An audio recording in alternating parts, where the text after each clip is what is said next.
चलो दोस्तों, तो अभी मेरे साथ आप हंसिए और चलो हंसते हैं साथ में।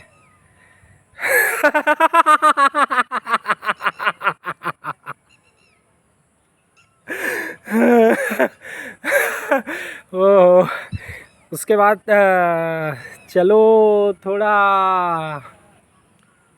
अपना ये जो गाल है ना उसको फुलाते हैं। एक्टिंग कीजिए, इमेजिन कीजिए।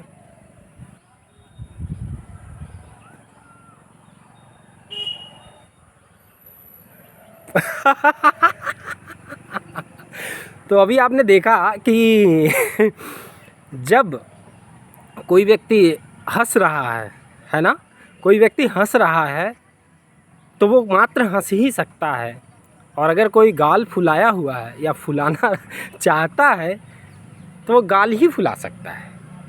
और इसी चीज़ को गोस्वामी तुलसीदास जी अपने रामचरितमानस में किसी प्रसंग में लिखे भी हैं कि हंसई ठठाई फुलाइब गालू, एक साथ न होए भुयालू। यानी एक साथ न होए भुयालू, हंसई ठठाई फुलाइब गालू। यानी कि ये दो कार्य एक साथ नहीं हो सकते। यदि व्यक्ति हंस रहा है ठहाका मार के तो वो अकेले ठहाका मार के हंस ही सकता है, वो साथ ही साथ गाल नहीं फुला सकता। और यदि कोई गाल फुलाया हुआ है तो वो ठहाका मार के हंस नहीं सकता। ठीक है। अब आप सोच रहे होंगे मैं ये प्रसंग क्यों बता रहा हूँ। दोस्तों,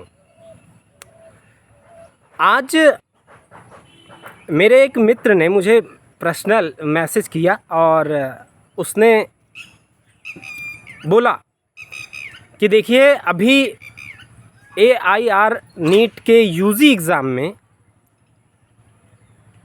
SC कैटेगरी ने जो है टॉप रैंक हासिल किया है, यानी first rank all over India में। समझ सकते हैं कि ये बहुत बड़ी अचीवमेंट है।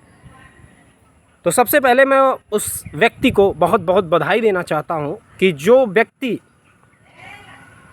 ने अपनी मेहनत से, अपनी काबिलियत से, अपने परिश्रम से, अपनी प्रतिभा से पूरे देश में प्रथम स्थान ला करके एक ऐसा संदेश दिया है कि कोई भी व्यक्ति जो है, जो परिश्रमी है, मेहनती है, प्रतिभावान है, संघर्षशील है, जुझारू है, कर्मठी है, तो इस रैंक को हासिल कर सकता है। इस पर किसी का भी विशेषाधिकार नहीं है।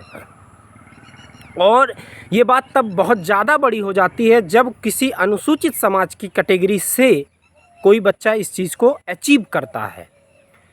हो सकता है वो सामाजिक रूप से, आर्थिक रूप से मजबूत हो या ना हो, इस पर मैं बात नहीं करूँगा, लेकिन ये बहुत बड़ी बात है कि उसने जो है ये स्थान हासिल किया।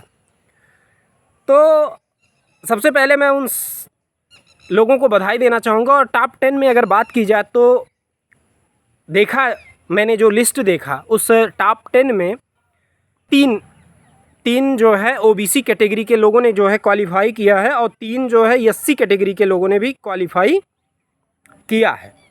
ठीक है। तो 3 SC, 3 OBC और 4 लोग जो है अनरिजर्व्ड कैटेगरी से जो है क्वालिफाई किए हैं। वो कुछ भी हो सकते हैं। ठीक है। सामान्य की कैटेगरी से उन्होंने जो है क्वालिफाई किया। तो जितने भी प्रतिभावान छात्र हैं जिन्होंने अच्छा रैंक लाया, उनको बधाई हो। और प्रतिभा का सम्मान हमेशा होना चाहिए। लेकिन प्रश्न क्या है? प्रश्न ये है कि एक जगह वो मित्र या उस टाइप के लोग, मैक्सिमम लोग जो है रोना रोते हैं कि मैं दलित हूँ, शोषित हूँ, वंचित हूँ, पीड़ित हूँ। ये सब मतलब यूँ कहूँ कि जितना भी नीचे से नीचा स्तर हो सकता है उस स्तर पर, उस पायदान पर हो करके आरक्षण की जो है पूरी वकालत करते हैं। और दूसरी जगह उसी समाज से एक अच्छा बच्चा इतने अच्छे नंबर ला करके उन सभी प्रतिभावान लोगों को पीछे छोड़ देता है और प्रथम अंक जो है हासिल करता है। तो ये दोनों बातें जो है आपस में विरोधाभासी हैं। एक जगह आप गर्व कर रहे हो, प्रसन्नचित्त हो रहे हो, बधाई दे रहे हो, और होना भी चाहिए, प्रसन्न होना चाहिए कि किसी ने जो है सफलता हासिल की। लेकिन दूसरी जगह आप जो है आरक्षण के वकालत में अपने समाज को शोषित, वंचित, दलित, पीड़ित, भेदभाव से पीड़ित घोषित करते हैं। तो ये दोनों बातें नहीं चलेगी। आप विश्वास कीजिए, उसी समाज में योग्य व्यक्ति भी हैं, प्रतिभावान भी हैं, मेहनती भी हैं, सब कुछ अचीव कर सकते हैं, लेकिन उनको संरक्षण की ज़रूरत है। उनको संरक्षण की ज़रूरत है, और उनको यदि संरक्षण मिला, उनको पढ़ने का पूरा अवसर मिला, उनको जो है यदि उचित वातावरण मिला, तो उसमें बहुत से ऐसे लोग हैं जो बहुत ही प्रतिभावान व्यक्ति हैं। और हमारा इतिहास भी भरा पड़ा हुआ है। हमारे इतिहास में अनुसूचित समाज से सफल और महापुरुषों की कोई कमी नहीं है, पूरी लिस्ट है ना। लेकिन दुर्भाग्य है कि कुछ ऐसे लोग हैं जो अपने ही समाज को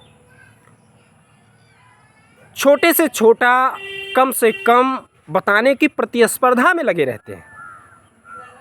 तो ये दो बातें, एक तो गर्व होना चाहिए, एक तरफ आप गर्व कर रहे हो, प्राउड के साथ मुझे मैसेज कर रहे हो, मुझे टैग कर रहे हो, और ये पूछ रहे हो कि भाई बधाई नहीं दोगे। क्यों नहीं दूंगा, देना ही चाहिए, सभी को बधाई देना चाहिए, क्योंकि प्रतिभा का सम्मान होना चाहिए।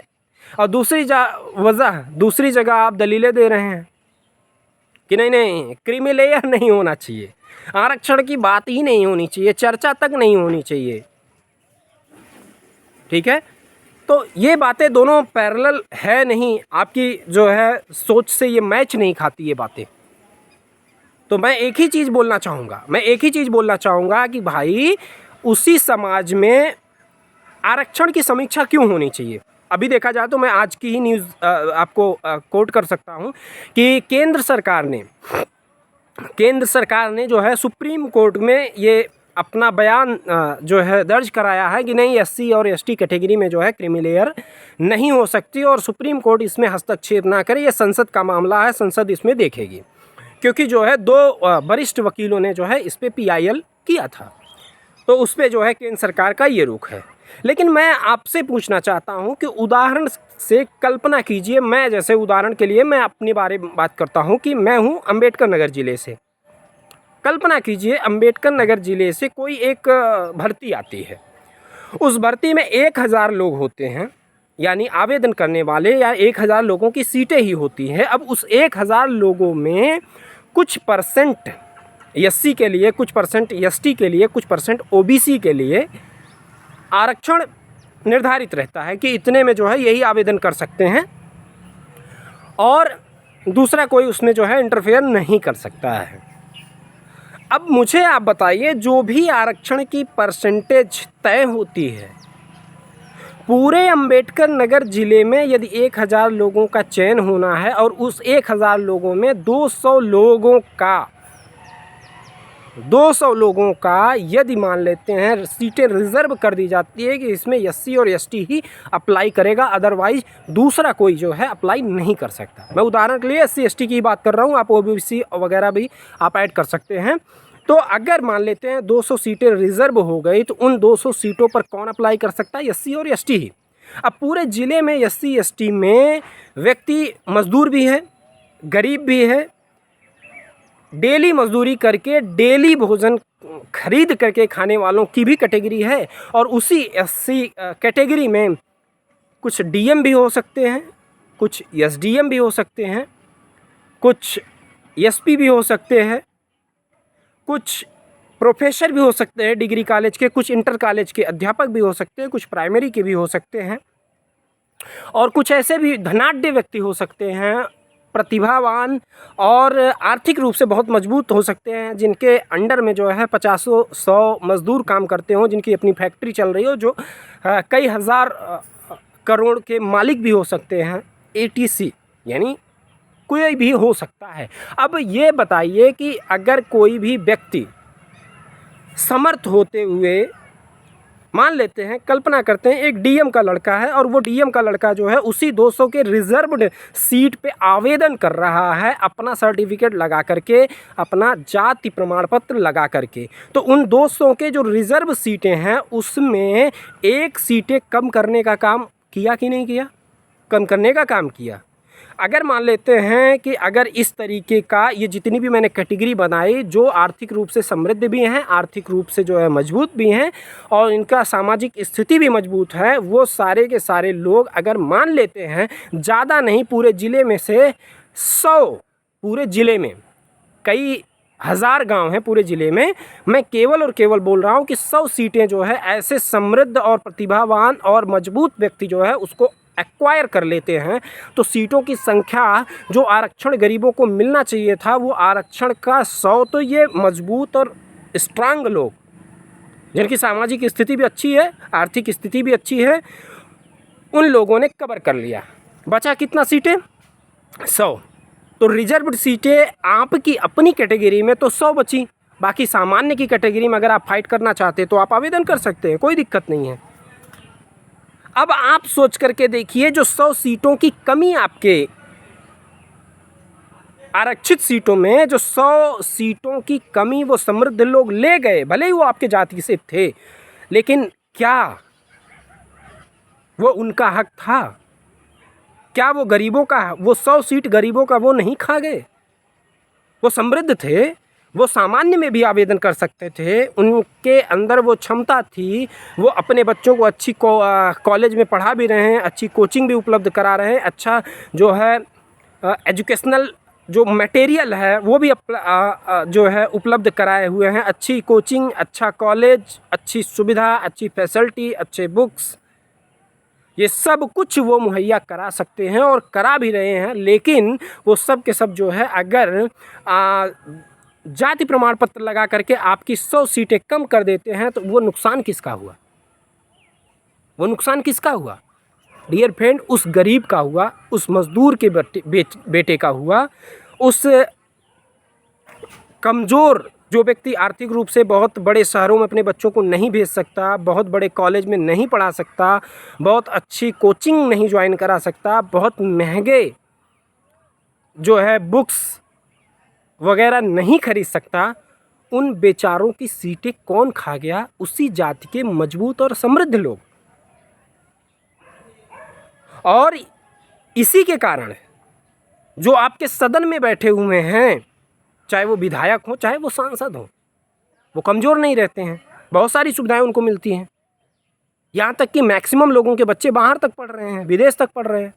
वो इस क्रीमी लेयर पर कभी भी कोई विचार नहीं करते कि भाई मैं तो मजबूत हो गया, मैं मंत्री भी बन गया, मैं मुख्यमंत्री भी बन गया, मेरे बेटे बाहर जाकर के पढ़ाई कर रहे हैं, अगर मैं क्रीमी लेयर बना करके ऐसे समृद्ध लोगों को इस सूची से बाहर करता हूँ, वो सामान्य में फाइट करें, वहाँ तो पूरी छूट है, पूरी योग्यता का पूरा प्रदर्शन कर सकते हैं।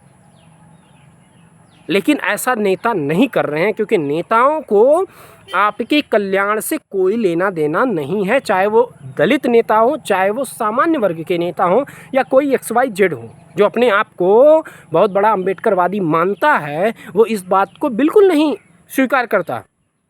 अब आप सोच करके देखिए, जो व्यक्ति सामाजिक रूप से एक सांसद सामाजिक रूप से पीड़ित है क्या?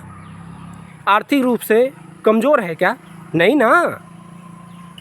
और पिछले 75 सालों से कितने सांसद परिवार आरक्षण ले करके लोकसभा में गए, प्रदेशों की विधानसभाओं में कितने विधायक जो है आरक्षण सीटों से जो है निर्वाचित होकर के वहाँ तक गए, लेकिन क्या किसी ने अपना आरक्षण छोड़ा? और प्रति 5 वर्ष के बाद हर चुनाव में लोकसभा में लगभग 150 की संख्या है SC ST रिजर्वेशन की, और विधानसभाओं में हर राज्य अपनी अलग अलग जो है परसेंटेज निर्धारित किया हुआ है। तो डियर फ्रेंड, जो उचित है, जो सबके हित में है, अच्छा आपका अगर क्रीमी लेयर तय होता है तो उससे सामान्य वर्ग का क्या फ़ायदा या क्या नुकसान हो सकता है, आप बताइए ना। कोई फ़ायदा नहीं होने वाला सामान्य वर्ग का, बल्कि सामान्य वर्ग के लिए कंपटीशन बढ़ जाएगा, क्योंकि जो क्रीमी लेयर से बाहर आ जाएंगे वो कहाँ फाइट करने जाएंगे, उसी कैटेगरी में जाएंगे जिस कैटेगरी में अभी सामान्य के लिए 50% लगभग सीटें जो है खुली हैं। उसी में जब वो फाइट करने वाले आ जाएंगे तो सामान्य वर्ग के लिए कंपटीशन बढ़ जाएगा। तो कोई फायदा प्रत्यक्ष या अप्रत्यक्ष नहीं है, बात न्याय की है। सामाजिक न्याय यदि आप चाहते हो तो आपको ऐसे विषयों पर चिंतन करना चाहिए, अपने नेताओं से चर्चा करनी चाहिए कि क्या उचित है क्या अनुचित है। आप अगर समर्थ हो गए हो तो आप अपना आरक्षण छोड़ करके सामान्य वर्ग में फाइट करो ना, क्या दिक्कत है। लेकिन ऐसा नहीं हो रहा है। तो डियर फ्रेंड, जितने भी लोग हैं जो आज सीना तान करके ये बार बार चिल्ला रहे हैं, देखो एससी ने टॉप कर दिया, एससी ने टॉप कर दिया, अच्छी बात है, करो भाई, और मैं भी करता हूँ। लेकिन एक जगह टॉप करने का पूरा गर्व उठा रहे हो कि नहीं नहीं देखो हमारे अंदर बहुत प्रतिभा है, तो प्रतिभा है, ये तो सत्य है, प्रतिभा है। लेकिन जब प्रतिभा है तो फिर जो है कम नंबर ला करके सिलेक्शन करा लेना और ज़्यादा नंबर वाले को अनक्वालिफाई कर देने वाली आरक्षण व्यवस्था का विरोध क्यों नहीं करते हो? क्योंकि आप हो जातिवादी, शुद्ध विशुद्ध जातिवादी हो, और ये जातिवाद का जो विष है ना वो आपके अंदर इतना ज़्यादा गहरे तक बस गया है ना कि विरोध करने का नैतिक सामर्थ्य खो चुके हो। हाँ, बहुत सारे ऐसे लोग हैं जो एससी समाज से हैं, एसटी समाज से हैं, ओबीसी समाज से हैं, जो राजनीतिक हैं या नहीं हैं, वो खुल करके इस बात का विरोध करते हैं कि नहीं, आरक्षण का लाभ आरक्षण के उचित मानदंडों पर जिनको मिलना चाहिए उनको नहीं मिल रहा है, अमीर लोग उनका आरक्षण खा रहे हैं। तो डियर फ्रेंड, इतना ही बोलूँगा। धन्यवाद, आभार, जय हिंद।